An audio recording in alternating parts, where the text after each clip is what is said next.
2022년 5월 8일 어린이 주일 주 찬양 예배를 드리도록 하겠습니다.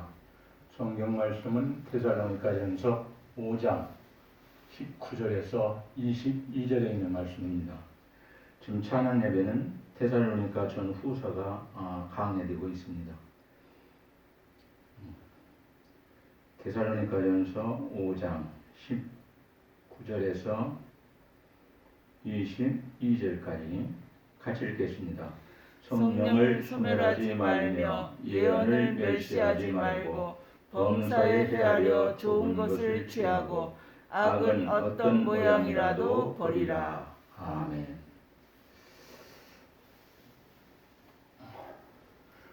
데살로니가전서 5장 19절에서 22절에 있는 말씀을 중심해서 은혜 받고자 하는 제목 말씀은 영적인 일을 잘 분별하자 이러한 말씀입니다. 이 제목으로 말씀을 나눌 때에 우리의 마음이 열리고 하나님을 사랑하는 마음이 넘쳐서 말씀을 들을 때 깨닫게 되고 깨달은 말씀을 통하여 하나님께 영광을 돌리고 주의를 감당할 수 있는 우리 모두가 되기를 원합니다.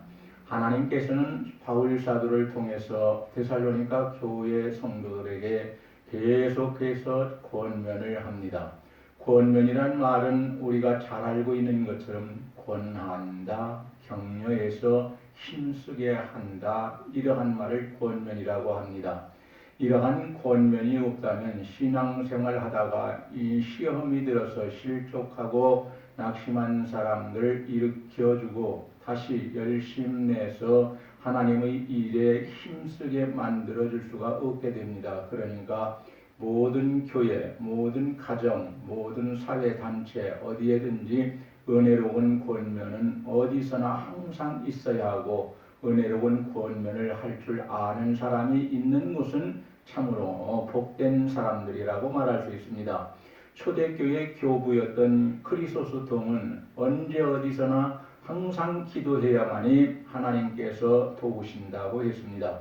크리소스톰은 기도에 대하여 정의하기를 기도는 파선당한 자에게 항구이고 물에 빠져 죽어가는 자에게 생명줄이며 넘어지는 자에게 지팡이가 되고 가난한 자에게 보석상이 되며 병든 자에게 의사이며 기도는 우리에게 계속 축복받는 자가 되게 하며 환난의 구름을 헤치는 것도 기도이다. 왕자에 앉아 있어도 기도할 줄을 모른다면 불행한 자이고 극도의 궁핍에서도 기도하는 자는 누구보다 행복한 자이다 라고 했습니다. 하나님께서는 바울 사도를 통하여 말세를 살아가는 데살로니가 성도들에게 뭐라고 권면하셨습니까? 본문 말씀을 나눌 때에 성령께서 함께 하시고 역사하셔서 큰 은혜 받는 복된 시간이 되기를 주의 이름으로 간절히 축원합니다. 첫째, 성령을 소멸하지 말라고 하셨습니다. 19절을 보면 성령을 소멸하지 말며라고 했습니다. 성령은 불과 같이 역사하여 인간의 영혼을 빛나게 하며 소생시키고 순결하게 합니다. 성령을 소멸하지 말라는 것은 성령의 활동을 제한하거나 방해하지 말라는 것입니다. 또한 성령을 소멸하지 말라는 것은 성령의 활동을 제한하거나 배격하지 말라는 것입니다. 성령의 역사에 대하여 지나치게 통제하지 말라는 것입니다. 또한 성령의 불을 끄는 일을 중지하라는 것입니다. 오늘 또 성령 사역에 대한 문제들이 대두되기는 하지만 그렇다고 지나치게 간섭하거나 통제할 때 신앙을 차갑고 열심은 식어버리고 그리고 부작용을 만들어버리는 그러한 일을 초래할 수 있음을 알고 무조건 성령의 역사를 제한시켜서는 안 됩니다. 그리스도인들은 결국 성령 세례를 받을 때 성령과 불을 받아 아야 하는 것이고 우리가 감사한 간구의 기도를 할 때에 불같이 뜨거운 성령과 말씀의 불을 주셔서 우리도 성령 세례를 받아 성령의 사람이 되게 하십니다. 성령 세례 받아야 계속해서 성령을 통하여 귀한 직분과 사명을 주셔서 주의 일을 잘 감당하도록 하나님께서 역사해 주십니다. 그러니 앞으로 성령 충만함을 받은 자는 말로 경솔하게 죄짓지 말고 은혜 받을 말을 많이 하고 성령의 인도가심을 따라 생각하고 말하고 행하는 성령의 사람이 되기를 주의 이름으로 간절히 축원합니다. 둘째, 예언을 멸시하지 말아야 합니다. 20절 보면 예언을 멸시하지 말며라고 했습니다. 이 말은 두 가지 의미로 해석이 가능합니다. 한 가지는 말 그대로 예언을 무시하지 말라는 뜻입니다. 또 한 가지는 예언을 너무 남용하지도 말라는 의미입니다. 예언의 은사는 초대교회 당시만 해도 앞으로 일어날 일을 미리 알고 미리 말하는 정도였습니다. 그러나 지금은 더더욱 자세한 것, 세세한 것을 요구하기 때문에 예언의 은사는 더 깊이 들어가야 되고 넓게 들어가야 되고 아주 자그마한 것까지 일상생활에 있는 모든 것까지라도 다 들어가야 합니다. 예언의 은사를 사용하는 교회는 예배와 기도와 신앙을 보면 뜨겁습니다. 그러나 예언의 은사에 대해 지나치게 간섭하고 통제하는 교회는 뜨거움과 열정과 사랑을 다 식어버리고 남은 것은 자아와 자신앙입니다. 그러니까 차가운 신앙입니다. 모든 자는 유익하게 하려고 하나님께서 은사를 주셨는데 유익하지 못하게 다 막아버린다면 이것도 문제입니다. 그러니까 잘못된 일이 일어났을 때는 유익하게 사용하기 위해서 힘써야 합니다. 예언의 은사를 사용할 때 문제가 되었으면 하지 못하도록 통제해서 모든 길을 막아버리지 말고 모든 사도 같은 성령께서 주신 것이요 한 교회를 위해 주셨으면 귀하게 여겨서 잘 사용할 수 있는 방법들을 만들어 주시므로 귀한 방법으로 사용하게 해야 할 것입니다. 그래서 예언은 더 귀하게 사용되고 그 방법은 더 순경적이고 성령의 도우심으로 하나가 되어서 사용되므로 문제가 되지 않게 해야 할 것입니다. 그래야 하나님께서 주시는 은사를 바로 사용하는 것이고 나 자신에게도 교인들 모두에게도 교회에게도 하나님께도 유익이 되고 영광이 된다고 말씀하고 있습니다. 우리는 이 말씀을 꼭 기억해야 합니다. 세 번째로 악과는 철저하게, 죄악과는 철저하게 단절되어야 합니다. 22절에 보니까 악은 모양이라도 버리고 라고 했습니다. 여기에서 모양이라는 말은 형식이나 종류라는 말로 대신할 수도 있습니다. 그리고 모양이라는 말은 흉내조차도 내지 말라는 것입니다.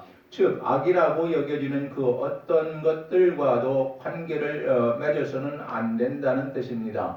진리를 가장한 이단이라든가 현실 생활에서 보통 어쩔 수 없다고 생각되는 불의와의 타협 등을 결코 용납하지 말라는 것입니다. 아무리 성령의 여러 가지 은사를 받고 교회 생활에 충실한다고 해도 때때로 악에 끌려가거나 악과 타협한다면 그것은 결코 바람직한 일이 아닙니다. 성도가 성령의 은사를 사모하는 것은 참 좋은 것이지만 그러나 동시에 악한 영의 유혹에 끌려가서는 절대로 안 됩니다. 사회가 다변화되고 인간 심성이 복잡해져서 악도 여러 가지 유형으로 위장하고 성도들을 유혹하지만 성도들은 과감하게 대적할 수 있어야 합니다. 순간의 욕정으로 인해서 다윗처럼 다윗과 같은 실수를 범해서는 안 됩니다. 다윗은 밧세바를 범했는데 밧세바는 충신인 우리아의 아내였습니다. 또 순간적인 물질의 탐욕으로 인해서 자기 스승을 배반하고 은 30에 팔아먹은 가룟 유다와 같이 예수님을 팔아먹은 악한 자가 되어서는 절대로 안 됩니다. 배반하는 자가 되지 말라는 것입니다. 여러분 배반이 얼마나 많이 일어나고 있습니까? 그러니까 배반하는 자는 하나님께서 악한 자라고 말하는 것입니다. 그러니 서로가 서로를 용서하고 넓은 마음을 품고 큰 마음을 가진다면은 악과는 철저하게 단절하지 못해도 어느 정도는 단절하며 살아갈 수 있고 하나님이 도우신다면 우리는 거기서 떠나서 살 수 있습니다. 네 번째로 하나님께서 주신 지혜를 잘 사용할 수 있어야 합니다. 21절 보니까 범사에 행하려 좋은 것을 취하고 하였습니다. 이 구절은 은사에 관해서만 말하는 것이 아닙니다. 오히려 성도의 생활 전반에 걸친 바울 사도의 최종적인 권면으로 받아들여야 문맥상 합당합니다. 헤아려라는 말은 살펴본다는 의미입니다. 철저하게 세심해야 합니다. 취하고라는 말은 무엇을 갖는다는 의미 이상의 것을 말합니다. 성도는 영적인 지혜를 실제 생활에서 응용하고 순간순간 대면해야 합니다. 성도는 성령께서 주신 지혜를 가지고 다양한 상황 속에서 과감성과 세심성을 가지고 순간순간 옳고 그른 것을 분별해야 합니다. 분별하는 일에 시간이 걸리면 그 분별은 시간이 걸림으로 유익이 될 수가 없습니다.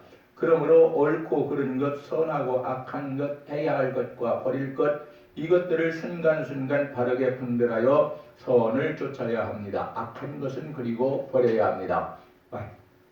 말씀을 맺어야 하겠습니다. 육체를 가지고 세상에서 사는 성도는 육체도 영혼도 함께 잘 되어야 합니다.